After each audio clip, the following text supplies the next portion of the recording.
face and voice of Africa. The story of resurgent and burgeoning Africa is here, only on the Pulse of Africa channel.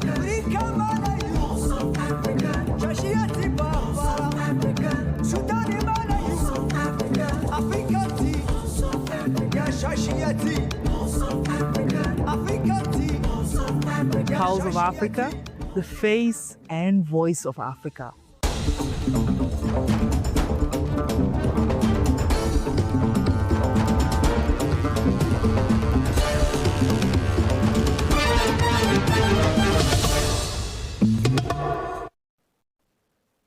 Greetings, you're watching Pulse of Africa News. We bring you the top stories from across the continent. I'm Samia Mohammed, stay tuned.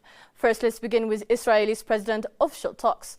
Israeli President Isaac Herzog arrived in Addis Ababa on Wednesday morning for an official visit to strengthen bilateral ties between Israel and Ethiopia. He was welcomed at Bole International Airport by Ethiopia's Minister of Foreign Affairs, Gideon Timotheos, and other senior officials.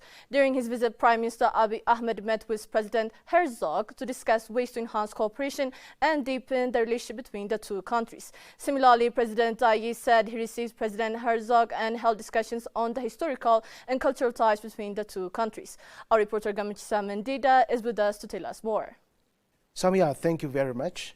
Well, Israel's President Isaac Herzog has arrived in Ethiopia for an official visit, and this visit is said to be so significant, especially in strengthening the relationship between Ethiopia and Israel. And of course, after he arrived today, he has engaged in high-level meetings with Ethiopian President Taye Askeselasi and Prime Minister Dr. Abiy Ahmed.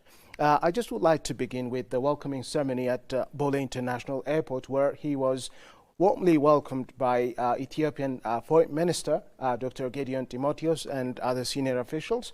And his arrival, of course, signifies the renewed commitment to deepen diplomatic ties rooted in both ancient cultural connections and modern strategic cooperation. Samia, well, after the president arrived, well, the first thing he did was to go to the historic Adwa Victory Memorial Park. And this is, of course, a symbol of Ethiopia's resilience and sovereignty. And in his visit, he has shown his respect for Ethiopia's long-standing struggle for independence. Well, this Adwa victory is celebrated worldwide for inspiring liberation movements across Africa and beyond. And after that, of course, the president has paid a visit to the Prime Minister's office, and there he met with Prime Minister Abiy Ahmed. And of course, Prime Minister Abiy Ahmed said this talk was productive, and it focused on enhancing collaboration in areas of mutual interest. And at the same time, at the palace, at the Grand National Palace, President Isaac Herzog met with President Taye Askeselasi, and President Taye Askeselasi, of course, highlighted the significance of the Beta Israel community as a vital link between Ethiopia and Israel. And this strengthens their cultural and historical, connections. Well, the welcoming ceremony at the Grand National Palace, as usual, was so welcoming, so warm, and as we have seen it, it was accompanied by a military parade. That was wonderful and beautiful, to be frank. And these leaders, the President Isaac Herzog and President Taye Askeselasi, and at the same time Prime Minister Abiy Ahmed, well, we expect them, to talk about, very important matters. And in his remaining stay here in Ethiopia, President Isaac Herzog will be engaging in important discussions, hopefully, and especially deepening strategic and cultural relations is expected to be, the topic that the leaders will entertain in his stay. And for example, Ethiopia and Israel are nations or countries that have had, relationships that lasted, for quite too long, for centuries. And they also have, partnership in the modern days as well. And so this is a very important moment, for both countries to show their commitment to enhance their relationships in various aspects. Well, economy is, one aspect that is very important. When we talk about economy, of course, we can mention a lot of things, but agriculture, manufacturing, technology, these are very important matters the leaders are expected to raise during President Isaac Herzog's visit. And generally speaking, we can say that the leaders will work on making, the Horn of Africa a place where peace can sustain in the future as well. We know that this Horn of Africa is, as usual, as the case is traditionally, it is very complex. There are security issues, and Israel is, among the countries that want to have, peace and security in this part of Africa. And we know the Red Sea is, a trade route that affects many countries at the same time, and Ethiopia is among those affected. Israel is also among those affected as well. And the leaders are expected, to discuss, these matters, security matters. In the case of agriculture, in the case of technology, Israel has, one of the highest places in the world, we can say. And Ethiopia is, the country that wants to work with Israel to benefit in collaboration with Israel. And at the same time, the leaders will work on establishing a basis so that, the two countries will mutually benefit in many aspects. And generally speaking, President Isaac Herzog's visit to Ethiopia is, of course, it's historic. And at the same time, he is expected to mention diplomatic, economic, and cultural matters so that the relationship between the two countries will be pragmatic enough to bring about the kind of benefit the two countries want to have. This is what I have about the visit of the president. Okay, thank you very much, sir. Thank you. Thank you. Professor Anne Fitzgerald, Director of Ballisili School of International Affairs, has highlighted the strategic importance of digital sovereignty for Ethiopia and Africa, urging African nations to assert control over their data, AI, and intellectual property. Speaking to Post Africa, Professor Fitzgerald emphasized that traditional sovereignty tied to land and borders now extends to cyber and space domains which transcend borders. She praised Ethiopia's strong position in AI patents, noting it surpasses many countries globally and provides Africa with a strategic advantage. Ethiopia is doing some really good work, but it comes with the need for not just an AI policy, but also a data policy and harnessing national data, she said. She called on the country to champion digital and data standards across IGAD, regional economic communities, and the African Union. There is a need to have a policy framework and a policy orientation that is geared around the realities of an intangible world and not just a tangible world. What it means for Ethiopia is that Ethiopia is doing some really good work in this area already, especially with AI patents. There are many countries around the world, including Western countries, that don't have any AI patents. So this is a real position of strength, but it comes with the need for not just an AI policy, but also a data policy and harnessing national data, because you have such rich, diverse data here in Ethiopia, and encouraging standards around this digital protection and digital sovereignty and data sovereignty to be socialized in organizations like IGAD and the other regional economic communities and the African Union. And I think you need champions to do that. Ethiopia can be one of those champions. Professor Fitzgerald stressed that Africa's rich data and natural resources are critical levers of influence. She urged countries to add value domestically, protect intellectual property, and develop partnership without ceding sovereignty, ensuring that innovation and resources benefit the continent rather than foreign powers. Well, I think Africa and countries like Ethiopia can, first of all, secure leverage by way of its natural resources, and the protection of its data too, because this is a very rich data sandbox that others will want to access in the future, and you need to lock down custodialship of the use of that data to authorities that are publicly accountable, because data is a public good. and the public won't believe and trust AI systems that will affect every sector of society in the future if they don't know what data has been used to produce them, especially in critical areas like health and medical science. So I think Ethiopia can use its data and maybe access to its data in certain ways where it's not a strategic domain for the economy in the future to develop partnerships with other actors, other countries, without ceding its sovereignty because it's harnessed its data with strong standards and a strong data policy. She encouraged African nations to actively participate in global coalitions and regional economic communities with other countries, positioning Africa as a decisive player in shaping the future of AI, digital governance, and technology standards. Africa has a real opportunity to lead, set the rules, and protect its future in the digital economy, Professor Fitzgerald underlined. This is a moment for Africa. It's a moment for champions like Ethiopia working in this space and having made advancements in this space. It's a moment for countries like Ethiopia and other African countries to come into the middle power club that's being generated because of a breakdown of trust, an apparent breakdown of the rules.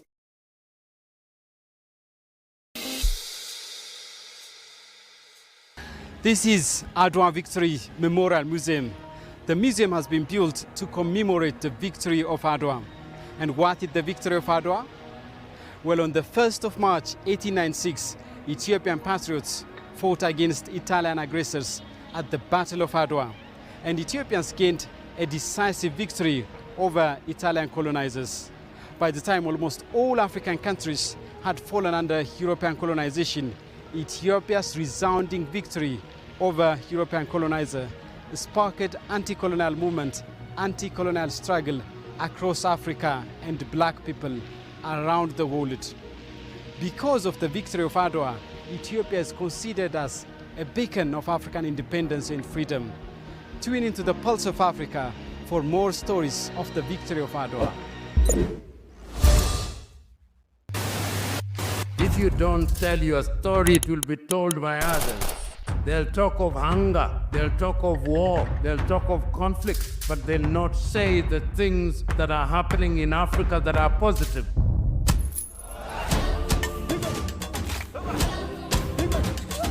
This is POA, a very new media organization in Ethiopia. We have to be voice for ourselves. There is no one else that can tell our story better than us. If it's defending African matters, then go for it. Go for Pulse Media. This is the Pulse of Africa. Tune in, follow the journey, and learn about the news and what's shaping our African continent. I am really impressed by the work that they are doing by telling the African story from Africa for Africans. I think it's definitely needed. Please subscribe to the Pulse of Africa on all platforms.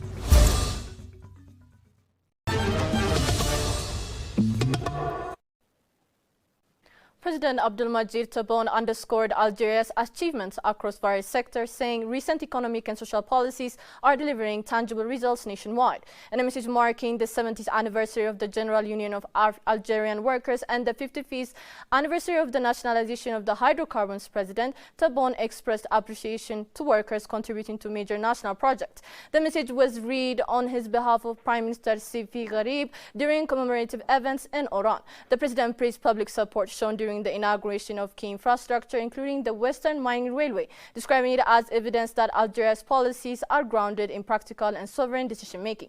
He said the country's direction reflects the principles of a new Algeria, rooted in the legacy of the Liberation Revolution and focused on mutually beneficial international partnership. Highlighting the significance of the hydrocarbons nationalization anniversary, President Tebboune called it a decisive sovereign milestone. He noted that Algeria has doubled its commercial energy output, ranks as the world's seventh largest gas exporter, the third largest supplier to Europe, and holds the third largest oil reserves in Africa. He commended workers in the hydrocarbon sector and urged continued dedication to sustainable development, technological advancement, and youth empowerment, encouraging them to build on the legacy of past generations.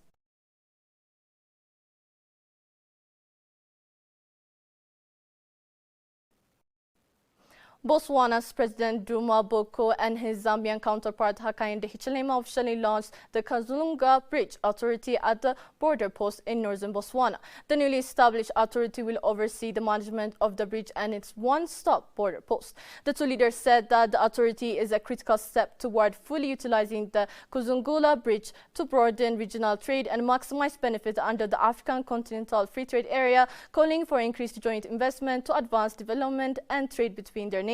Speaking at the event, Boko said the authority will cement bilateral ties by creating vital links for the transport of goods and people. The safety agreement imposes an obligation on every African leader and citizen to raise the volume of intra-African trade, he stated. Boko said that the border will evolve from one-stop border post into non-stop border system, allowing continuous movement of goods and people with 24 hours operation, which are expected to reduce congestion, cut waiting times, and lower transportation costs for businesses using the North-South corridor. With the instructions given by the two presidents when we met in Addis, that this border will now operate 24 hours.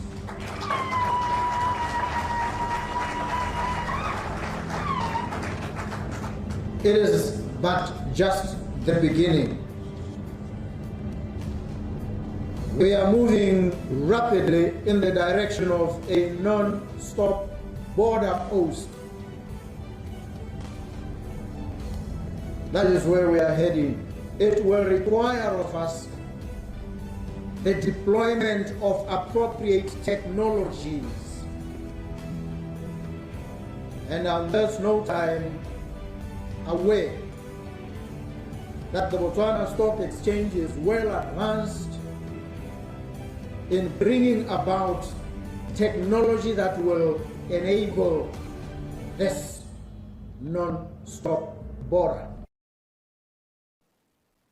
The North-South corridor is a major transnational transport network in southern and eastern Africa that links South Africa's port of Durban with the Copperbelt region in the Democratic Republic of the Congo and Zambia, and extends to the port of Dar es Salaam in Tanzania through connecting routes and spurs, facilitating trade and movement across multiple countries.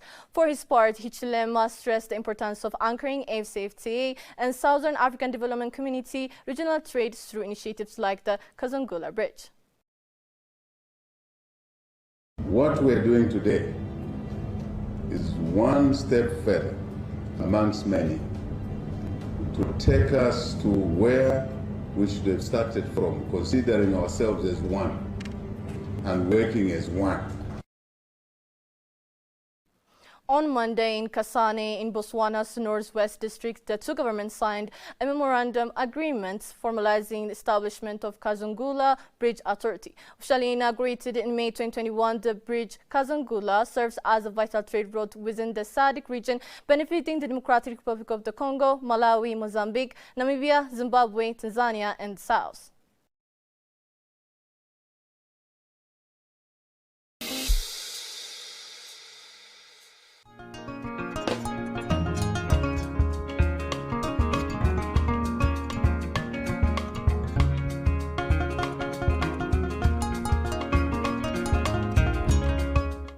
Proceeding Adwa.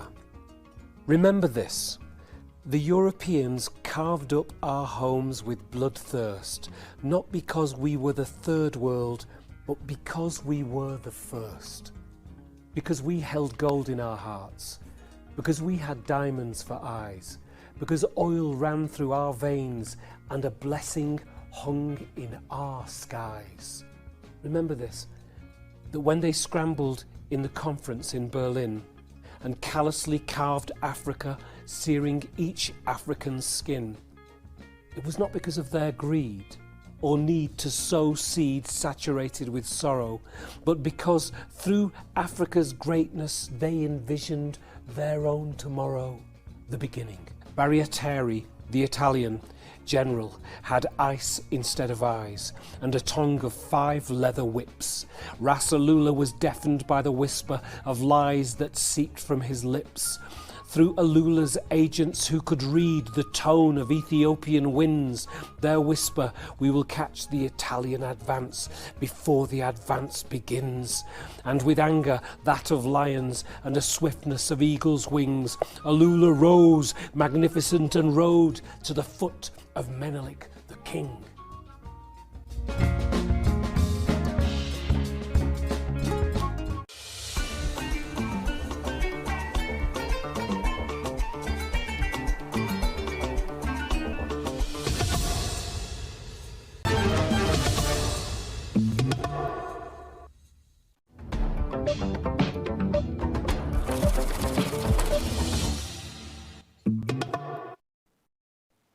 Now to business news. The Zimbabwean government has ordered an immediate suspension of all exports of lithium concentrates and raw minerals, including shipments already in transit. Mines and Mining Development Minister Polite Kazungula said the move is intended to strengthen mineral accountability, promote local beneficiation, and retain more value within the country. The suspension will remain in place until further notice. Under the new rules, only companies with valid mining titles and approved beneficiation plans can export minerals. Agents and third-party traders are barred from handling exports. Exporters must provide documentation verifying their beneficiation capacity and declare the mineral composition of each consignment. The ministry reserves the right to test shipments, and any minerals exported without proper permits or documentation will be confiscated. Misuse of permits could lead to revocation of future export rights or mining licenses. Mr. Kazungula said the government will soon engage industry stakeholders to clarify updated export regulation and requirements.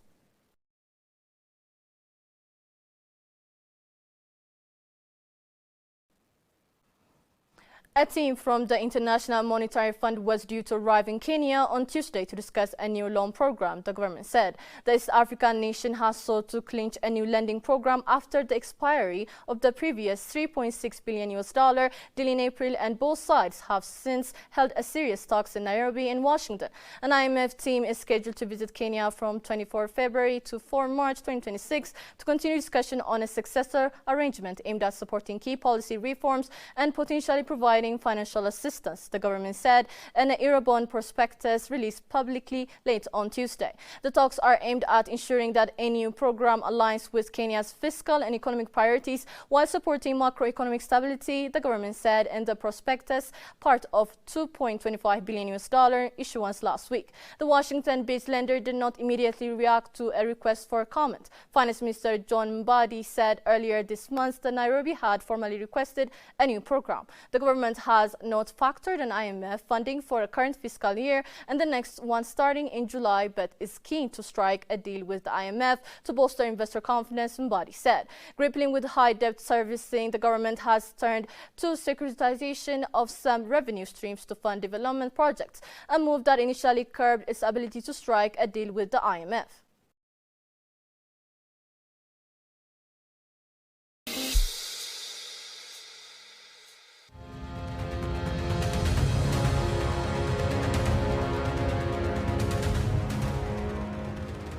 Up until 1896 and the 1st of March and this decisive combat, there's a strong presumption on the part of Europeans, and you mentioned the Congress of Berlin, there's a strong presumption on the part of Europeans that Africa ultimately will be dominated by European imperial powers. And what the Battle of Adwa shows is that that future is not inevitable.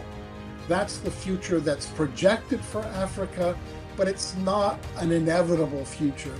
And what the Battle of Adwa does is to, in effect, to put a stop to this particular ambition and this particular vision of the future. And it simply says, you know, this isn't a necessary future. There are other futures that we can imagine, including a future where Africa is free.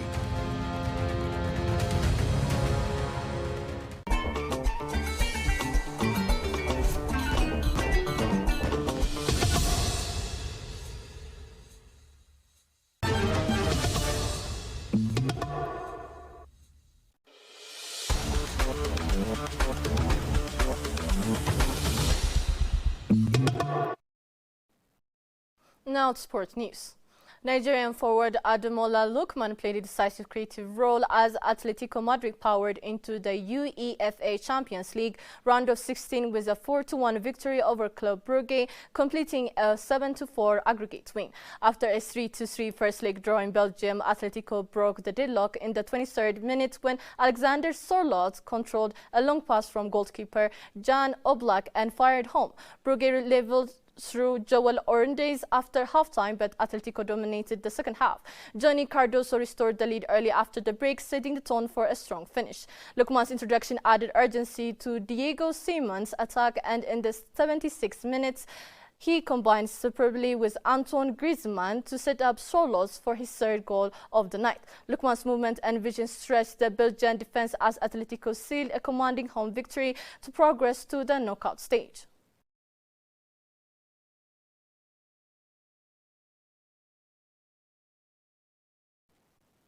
Now let's check out the latest weather forecast across the continent.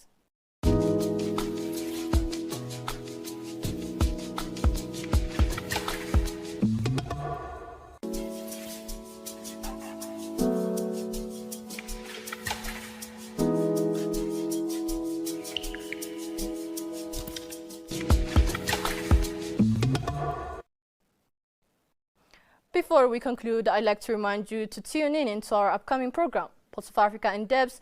That's all for this hour. Thank you for watching and goodbye.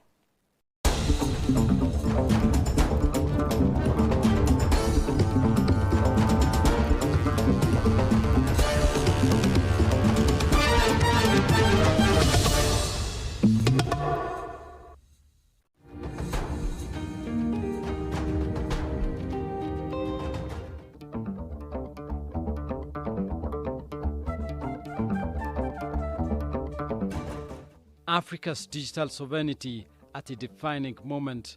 Africa stands at a historic crossroad as digital transformation reshapes global power, governance and economic systems. In an exclusive interview with Pulse of Africa, Professor Anne Fitzgerald, Director of Basile School of International Affairs in Canada, explains that sovereignty in the 21st century is no longer defined only by land and borders, but increasingly by control over data, technology and digital infrastructure.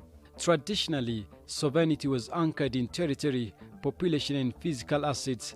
Professor Fitzgerald explains, today cyberspace and outer space have become strategic domains without physical borders, by immense national importance.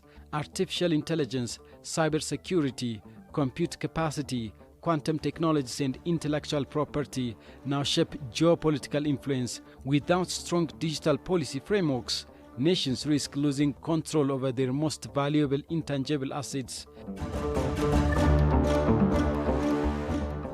Digital sovereignty is incredibly important because sovereignty has always been based on tangible realities, things that you can touch and feel, so borders, people, national assets.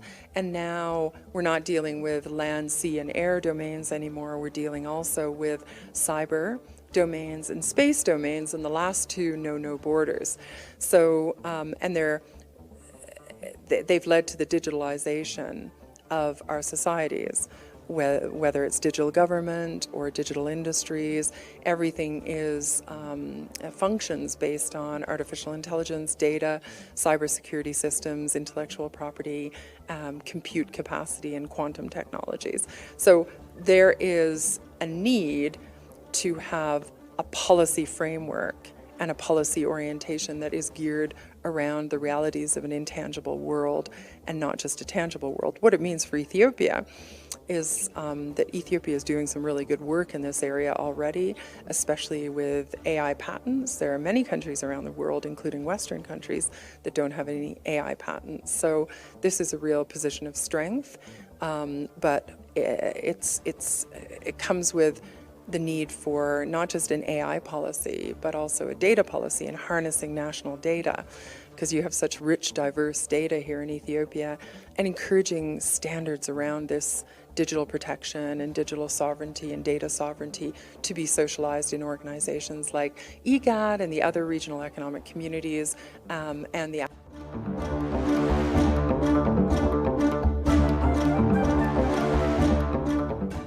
Within this continental shift, Ethiopia has emerged as a notable example of strategic innovation. Professor Fitzgerald highlights Ethiopia's success in securing artificial intelligence patents, a significant accomplishment at a time when many countries, including some advanced economies, have yet to do so. This achievement positions Ethiopia as an early mover in digital intellectual property. However, she stressed that patent must be supported by a broader ecosystem, including strong data governance, artificial intelligence standards, and intellectual property protections to ensure innovation translates into long-term sovereignty and economic values.